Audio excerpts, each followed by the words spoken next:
Conexão de Sucesso, hoje estamos com a Mara. Nós vamos ouvir a história dela, que é uma história bem surpreendente, uma história assim que vai tocar muita gente. Mara, se apresenta. Bom, olá para todos, eu sou Mara Pisato, gaúcha de nascimento, né? Gaúcha de nascimento, nasci no Rio Grande do Sul, numa cidade chamada Soledade, capital das Pedras Preciosas. Lá tive a minha infância, em colégio de freiras, com meus pais, que eram professores. Né? Seu pai era professor? Era. Maravilha, você tirava nota boa, então. Sempre tive nota boa, assim, e como eu disse, eles me incentivaram muito a ler e estudar, mas também cobraram, né, que eu aprendesse e tirasse notas boas. Né? Qual assim, a diferença quando você tem professores e pai ali também? Qual assim, é o impacto que você tem? A criança, a jovem? Como eu fui uma filha de professores, que a minha mãe era pedagoga na escola que eu estava, e o meu pai era um dos coordenadores do 2º grau, eu tive que ser exemplo. Porque eles esperavam isso, então eu tive que ser exemplo, né? Assim, porque dentro da sala de aula e em casa também, porque passava o dever, passava aquele compromisso que você fazia em casa, que hoje perdeu isso um pouco, né? De dizer dever para casa, dever de casa, acabou. Antigamente tinha muito. E o pai como professor, a mãe como professora, você chega em casa, você é cobrado novamente. Sim. Então você é exigido 2 vezes. Mas sabe que tem um lado bom? Porque essa coisa da exigência e de fazer isso, o que acontece? Você estuda mais, você se qualifica mais, você se prepara melhor para o mundo. E eu vejo que isso até é importante, mesmo, vamos dizer assim, tenha dito, mas eles queriam que tu estudasse. Sim, mas foi pelo melhor. E mesmo assim, eu ainda fiz muita coisa boba, que não deveria ter feito, que errei, né? Mas fiz a virada de chave, né? Fez aquela virada, né? E depois, em adolescência, foi crescendo. A minha adolescência... Foi lá ainda? Sim, minha adolescência foi lá, e foi uma adolescência mais complexa, vamos dizer assim, aonde eu me tornei mãe solo. Tá? Vou colocar mãe solo, mãe solteira. Com quantos anos? Com 16 anos. Gente, isso há 40 anos atrás era um impacto muito grande. Eu tive apoio dos meus pais, então isso foi muito bacana, apesar de que eu sei que tinha uma tristeza neles, né? Mas tudo se recompensa com o nascimento de uma criança. E meu pai ali me disse, nós vamos cuidar da tua filha, mas vá buscar algo para você maior. Essa cidade não tem para te ofertar. E foi ali que... Uma cidade pequena lá? Sim, 18 mil habitantes. Né? E foi ali, nessa cidadezinha, que eu fui para a capital Porto Alegre, onde estudei na Pontifícia Universidade Católica, fiz Direito, aí fui fazer Direito, enquanto meus pais estavam lá com a minha filha, né? Aí nesse tempo aí você tinha quantos anos? Aí eu já estava com 17 para 18 anos, né? Sim, então, aí você começou a fazer Direito ali. Sim. Aí a cabeça já mudou, né? Que ela expande o crescimento quando você começa a estudar na universidade. É totalmente diferente, ainda mais, vamos dizer, numa católica, né? A PUC, ela sempre teve, vamos dizer, aquele pessoal que é mais empresários, etc. Tu começa a conviver com pessoas que pensam diferente, fazem diferente, né? E eu tive muita proximidade com os diretores, porque na hora do aperto eu fui atrás no crédito, né? Fui lá, sentei, contei a minha história e para pagar a universidade? Sim. Aí ele disse, olha, eu vou te ajudar, vou te encaminhar, e sempre foi muito bacana. Assim. Mas você chegou em Porto Alegre, você começou a trabalhar? Sim. Né? Comecei a trabalhar assim, coisas como relações profissionais, relações públicas, vendedora. Eu vendi um monte de terreno de praia. Então, eu acho que estou me procurando até hoje, assim, né? Então ali você começa, você tem que fazer o que dá. Até eu consegui um trabalho na Secretaria de Transportes de Porto Alegre, no estado, né? Aí você trabalhou quanto tempo lá? Eu fiquei 2 anos lá com eles. Porque era o famoso cargo em comissão, né? Então ali eu trabalhei bastante. Isso também foi um upgrade, porque é um outro nível de gente, um outro nível de pessoal, né? E eu penso assim, ó, né? Sempre que você está em algum lugar fazendo alguma coisa, você tem que dar o seu melhor. Você tem que deixar um rastro. Tem que deixar uma história, um legado, né? Uma história. Assim, ó, as pessoas verem que você assim, pô, ela é legal. Ela marcou. Então, sempre me preocupei com isso. E você trabalhando, faculdade, filho pequeno, né? Ficou com os pais, né? Seus pais, no tempo. Exato, ficou com meus A pais. cabeça, assim, para o estudo, como que foi? Uma jovem, trabalhando, filho pequeno ali com os pais e a faculdade. Eu sempre gostei muito de estudar. E sempre fui muito curiosa das coisas do mundo e da vida. Então, já naquela época, além do direito, eu já estudava, vamos dizer, todos os segredos do mundo, a parte psíquica, como é que é a pessoa, como ela pensa, como é a consciência, como ser. E sempre gostei disso. Então, eu sabia que minha filha estava bem encaminhada, né? Estava lá com meus pais, estava bem encaminhada. E aí eu me soltei no sentido de dar o meu melhor.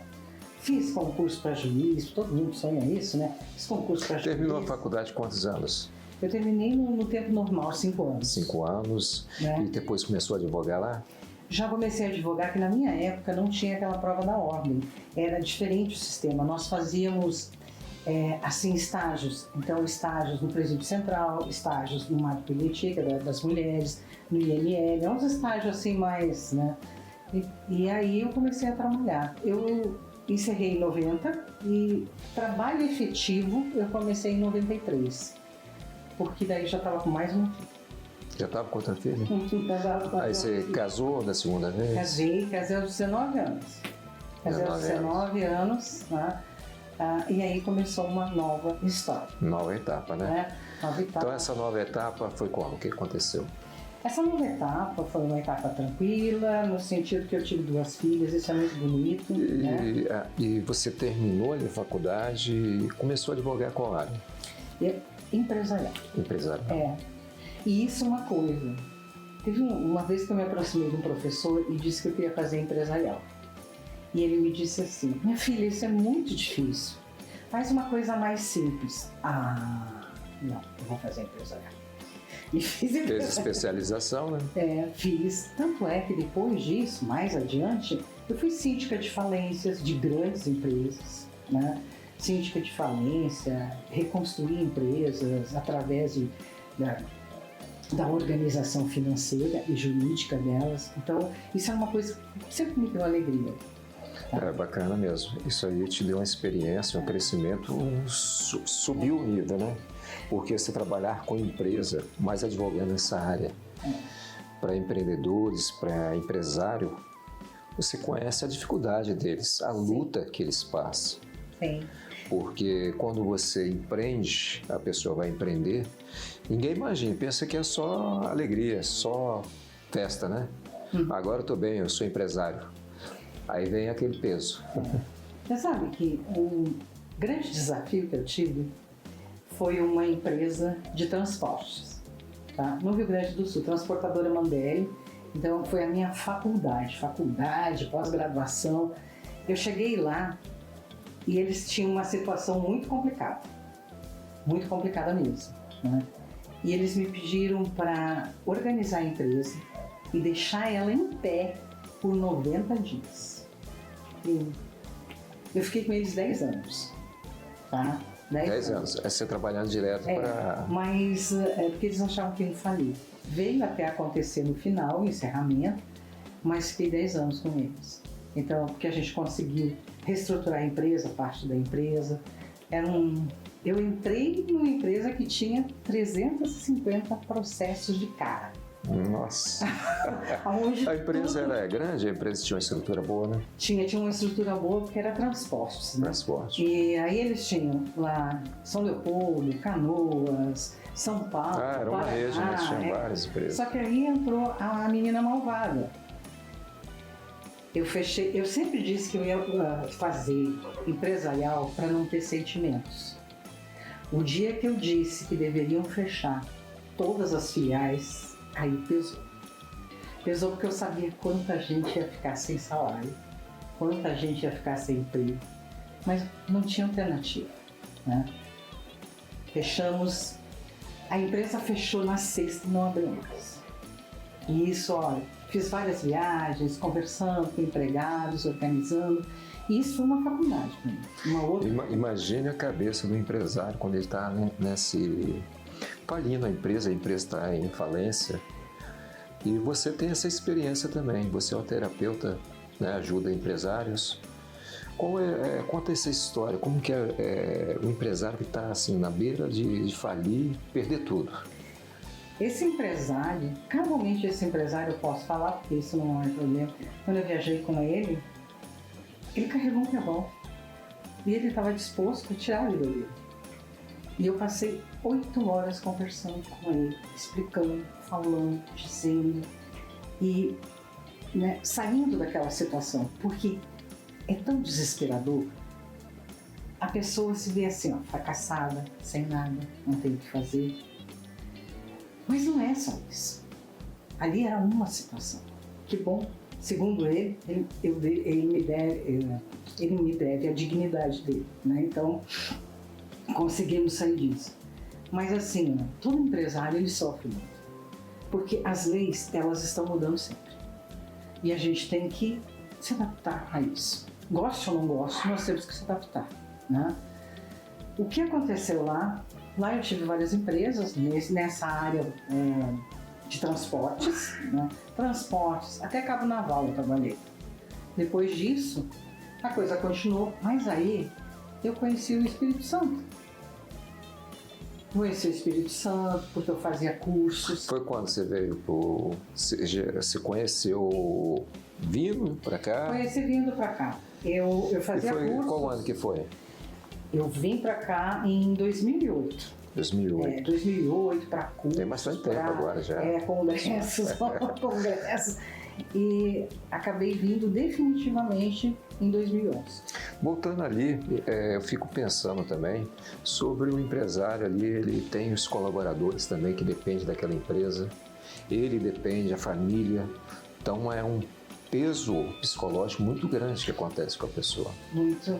Então, uma das coisas que é bem importante é saber que a empresa tem uma vida própria, não é a pessoa, né?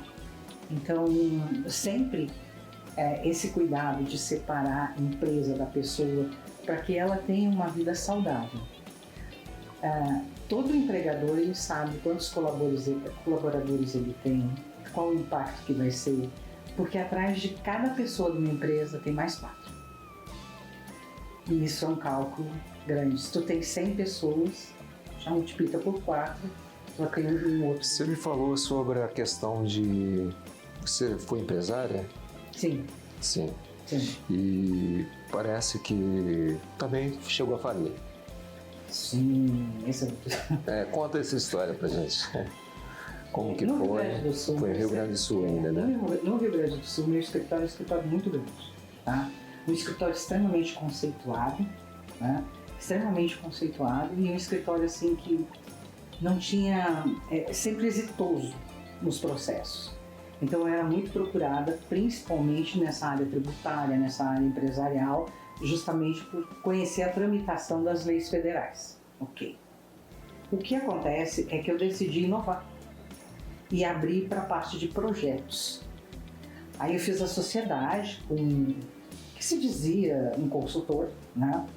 Fui ver como é que era, uma pessoa boa, não tinha nada para falar, e fiz a sociedade com ele. Começamos a fazer os ditos dos projetos. Eu comecei a estranhar que os projetos não andavam. Nesse período, nós estávamos num espaço de 400 metros quadrados. A área de projeto tinha 10 pessoas. Eu tinha um total de 40 pessoas dentro do escritório. E não andava, eu comecei a estranhar. E comecei a ver, os projetos eram no BNDES. O que aconteceu aí é que aí ele disse que estava doente, eu comecei a procurar, não existia projeto. Não existia, ele dizia que fazia e não. Ele sempre pegava metade dos valores, ele pegava metade dos valores. Essa brincadeira, já que nós éramos sócios, me deixou uma conta de R$1 milhão em dívida. 1 milhão. Isso aí. Essa questão é complexa. Você tem que ter um sócio que você possa confiar, né? E hoje em dia é difícil. Mas a gente não pode também perder a esperança. Assim, eu não vou ter sócio porque pode acontecer. Mas me conta agora do Espírito Santo, quando você veio para cá. Bom, depois dessa situação toda, 2008, né? Justamente para não ficar naquela coisa, porque eu posso ter a escolha de sentar e chorar, né? Então eu disse, não vamos fazer isso, vamos seguir a vida. Né? E aí eu vim, aí eu fiquei especialista em projeto, né? Já que eu tive que ir atrás de tudo. E eu vim para ver um projeto em Revenda Nova Imigrantes, junto com o pessoal ali de reciclagem, pessoal da Reciclagem, fui lá com eles. Tá? Nós fomos para o BNDES, organizamos, entregamos projeto, liberamos a verba, e na época o prefeito disse que não podia aceitar. Eram coisas dele lá. Ok, seguimos. Né? Seguimos aquilo, continuou. Aí você veio morar logo aqui, em Venda Nova? Como diz o... O lugarzinho saiu do Porto... Eu vim ali para Pedra Azul, que seria a região de Araci. Já tem aquele clima parecido com o Rio Grande do Sul, né? Igual a Gramado. Como diz o gaúcho, eu vim de Malicuia. Tá? Porque eu vi assim, ó, que eu iria trabalhar, que ia ser bacana, vim de Malicuia. E aí, quando eu cheguei aqui, eu disse, eu tenho que fazer uma carteira aqui, uma carteira da ordem. Já que eu vou ficar aqui, vou fazer uma carteira daqui. Foi aí que eu conheci o Dr. Débora Prates, né? Um escritório já antigo aqui, e fui trabalhar com ele. A partir daí, eu entrei para a área das empresas marítimas. Nunca imaginei entrar nessa área, adorei, adoro até hoje, né? Hoje, então, faço toda essa parte de porto, etc. Né? Muito bom. Infelizmente, o Dr. Débora já faleceu. Você pegou duas áreas interessantes no direito, né? Que é empresarial e marítimo. Muito bom. São bem diferentes. Agora eu quero saber sobre seu projeto, Curadas para Curar. Você saiu da advocacia, fez essa transição ou está continuando advogando e... Eu estou fazendo uma transição aos poucos, tá? Mas hoje já é muito mais a parte de mentoria e terapia do que direito. Eu ainda tenho, porque processo é responsabilidade, você tem que estar ali, né? Então eu tenho algumas coisas ainda que eu acompanho ou tenho advogados acompanhando também. Tá? E a virada é o seguinte, na caminhada da vida eu percebi que o maior problema é que as pessoas não se acham. Diante de tudo que eu passei, dessa lesão financeira, eu percebi que eu tinha que me achar, eu tinha que me encontrar. E aí começa uma caminhada. E essas descobertas eu entendi que seria importante para outras pessoas. Que assim como eu fui lesada financeiramente, abre aspas, estelionato, muitas mulheres poderiam estar. E comecei a ver que tem muitas, só que elas não falam, porque elas... Aí daí você falou assim, eu vou ajudar. Agora eu vou ajudar. Agora eu vou curar, eu estou curada, eu me curei e vou ajudar. Vou curar a gente pessoas. só consegue ajudar depois que a gente tem essa cura. O que eu fiz? Eu fui para a internet, eu estou no Instagram, eu estou no YouTube, estou em todas as redes. Tá? No Instagram é o meu nome, @marapisato. Lá eu falo com mulheres que, assim como eu, foram potência um dia. Só que a gente se perde no meio do caminho. A gente cansa da sobrecarga com mulheres que querem retornar essa potência. E a mulher tem isso, né? Porque ela, como uma estrutura familiar dentro de casa, às vezes ela sempre pensa que tem que ser forte. Mas só quando você está no banheiro, está em algum lugar, que a mulher vai chorar, vai se entregar ali, mas para ninguém ver. Principalmente para os filhos. É da natureza da mulher. A mulher, ela nasceu para cuidar. Então, esse nascer para cuidar, depende lá na infância o que acontece, isso vem acentuado. Isso faz parte do meu trabalho. Eu trabalho com feridas emocionais. Feridas emocionais são 5. Rejeição, abandono, humilhação, traição e injustiça. São feridas que são estudadas lá na infância. E conforme a manifestação delas, você tem traços. Então, pessoas que têm determinadas feridas ficam mais dependentes do outro. porque tem medo do abandono. Pessoas que foram que viveram uma experiência de traição quando criança, elas vêm com muito controle, porque partem da premissa que se tiver controle não vai acontecer. Mas isso é um estudo profundo que eu acabo explicando, orientando e educando mulheres que ficam comigo. Ficam aí na comunidade, Mulheres Curadas Curam. E você me perguntou o porquê do nome, né? Sim, eu penso, com vocês, que quando uma mulher se cura, ela cura todo o seu entorno. Ela cura filho, ela cura marido, ela cura família. Sabe que é como aquela pedrinha que você larga assim no rio e vai fazendo aquele elo? Esse é o efeito da cura de uma mulher. Porque você vê, os filhos veem que ela mudou. As amigas veem que ela mudou. Sentem, e isso não é só você sorrindo. É você em pensamento, é você nos seus sentimentos, na tua energia, né? Porque a nossa energia é a primeira que chega. E aí, aquela pessoa já está mudando. E você também agora enfrentou também o câncer. Conta um pouco. Gente, como que é você enfrentar, passar por empreendedorismo, passar por sociedade, ter barreiras emocionais, filho na juventude e passar pelo câncer. Você sabe que eu falo que eu tenho um combo, né? Uhum. Eu tenho um combo, essa minha história é um combo, então tem bastante coisa para fazer. Mas só que isso é bom, porque você consegue ajudar pessoas que estão passando por isso. Quando o câncer apareceu, que foi em junho de 2026,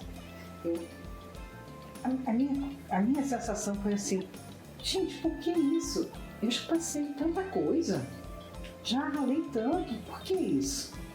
E depois eu vi que esse câncer estava, na verdade era uma depuração, eu entendi assim, eu estava depurando tudo aquilo lá que estava mal arrumado, porque o corpo espelha. E ali eu vi que também é um lugar de fala. Também é um lugar de sentar com pessoas, porque é extremamente diferente você falar pessoas que tiveram o mesmo problema de que pessoas que são empáticas, assim, que não tiveram o mesmo problema.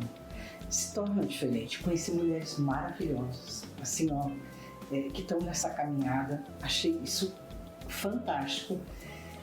E tive mais gás ainda para fazer mais coisas. Então, assim, porque você também precisava, né? Deus, ele às vezes passa por isso que você tem que curar pessoas também que estão com câncer, estão com o psicológico abalado, com muitas coisas que já sofreram e você agora precisa disso também, para ajudar essas pessoas. Uma informação que é muito válida, o câncer ele se desenvolve meio ácido, tá, no organismo.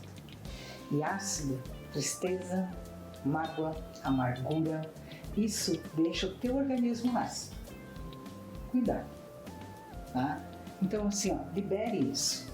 Libere o quanto antes, porque o nosso corpo, ele vai depurar. Ele vai. Porque não é o corpo, é a mente que não está boa. Ele vai trazer à tona ali, né? Vai trazer na pele, vai trazer em todo o seu corpo. Exatamente. O que você pode deixar para essas mulheres agora, de exemplo, assim, ó, vou deixar algo que ela possa ter essa frase, ter um legado que eu estou deixando. Não interessa o que aconteceu na tua vida. Não interessa. Isso não define a tua história. É você quem vai definir a tua história, é você quem vai escrever a história. Então, assim, ó, se você teve uma traição, se você foi abandonada, se você foi roubada, lesada financeiramente, isso não define a tua história. E eu posso dizer isso por mim. Dá para fazer outra história. E eu estou fazendo isso com mulheres. Todas elas estão reescrevendo as suas histórias. E isso é importante. É a parte. Então, sai daí e volta a ser planeta. Isso aí. Conexão de sucesso é isso aí, ajudar pessoas, empreendedores, pessoas que estão passando por dificuldade, lutas. E hoje nós estamos ouvindo a sua história. Mara, te agradeço, tá, Mara? Até mais. tá? E possa ser exemplo para várias pessoas, várias mulheres, não só para mulheres, mas para homens, para uma geração que vai vir, um legado que você está deixando. Exatamente. Tá? Conexão de Sucesso vai ficando por aqui. Agradeço a todos. Até mais.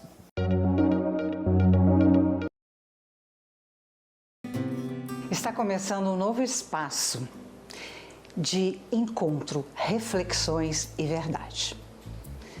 Um espaço para a mulher como você, como eu. Aquela mulher que trabalha, aquela mulher que corre, aquela mulher que sente, que é alegre, que é triste. Está começando Mulher que Sou. Todos os sábados, às 13 horas, você tem um encontro comigo, aonde nós vamos passar por essas várias facetas que nós mulheres vivemos durante a nossa vida. Quem eu sou? Prazer, sou Mara Pisato, sou advogada, eu sou mentora e palestrante.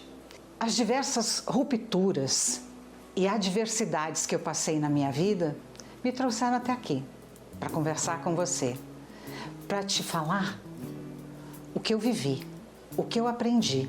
Se você quiser conhecer a minha história, assiste o Conexão de Sucesso deste sábado às 13 horas, que você vai me conhecer bem. Mas é claro que durante a nossa caminhada, você vai ter a oportunidade de me conhecer muito bem. Mulher que Sou existe para aquela mulher que é forte, mas também para aquela que se sente exausta, cansada. É para aquela mulher que enfrenta tudo, mas também é para aquela mulher que chora escondida. É para aquela mulher esperançosa, mas também é para aquela mulher que nem sabe mais o que sente. Nós vamos passar por todos esses personagens que nós vivemos. Este é o Mulher que Sou. Eu quero muito que esse programa tenha a tua voz. Então, escreve, questiona, manda tuas perguntas, manda o teu questionamento e me diz agora. Que mulher você é? Você é guerreira? É a que chora? Você é a cansada? A que não sabe mais o que quer? Sabe, quando uma mulher sabe exatamente, com honestidade, quem ela é hoje, ela já deu os primeiros passos para se tornar a mulher que ela vai ser amanhã. O Mulher que Sou tem este papel de interação, de troca, de conversa. Mulher, eu vou reiterar uma coisa aqui. Eu quero muito que esse programa seja a tua voz. Então, vou deixar aqui embaixo as minhas redes sociais, tá? Inclusive o WhatsApp. Para quê? Para que você me mande as tuas dúvidas, como eu disse. São essas dúvidas que eu vou trazer todos os sábados, respondendo você e muitas outras mulheres que também querem saber disso. E lembre-se, me diz, deixa lá, em qualquer rede social minha ou no WhatsApp, que mulher você é hoje. Eu te espero sábado às 13 horas. Bom, você tem esse encontro comigo. Agenda aí.